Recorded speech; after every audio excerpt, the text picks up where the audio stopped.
আসসালামু আলাইকুম। জাতীয় দলে আছেন নাজমুল হোসেন শান্ত, নেই অঙ্কন মিরাজরা।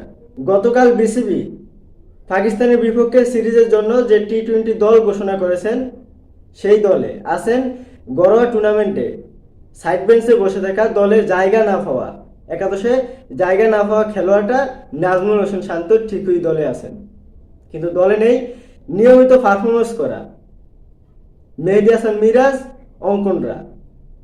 কেন এটা বাংলাদেশে সম্ভব যে এই খেলোয়াড়টা ঘরোয়া টুর্নামেন্টে সাইড বেঞ্চে বসে থেকে ওই খেলোয়াড়টা আবার জাতীয় দলে নিয়মিত খেলে, মানে অটো চয়েস হিসাবে থাকে? হয় এটা কেন?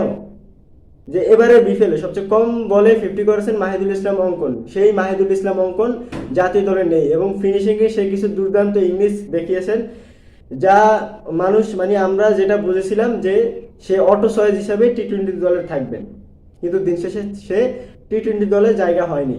মেহেদী হাসান মিরাজ যে ব্যাটে বলে দুর্দান্ত পারফরমেন্স করেছিলেন এবারে বিপিএলে, ওই তারও জায়গা হয়নি। জায়গা হয়েছে কার? যে সাইড বেঞ্চে বসেছিলেন পুরোটা বিপিএল, 2-1 ম্যাচ খেলছেন, তার নাজমুল হোসেন শান্ত। এটা বাংলাদেশে সম্ভব, আর এটাই বাংলাদেশের ক্রিকেটের ধ্বংসের কারণ। এই দুর্নীতি সিন্ডিকেট বাংলাদেশের ক্রিকেট ধ্বংসের কারণ।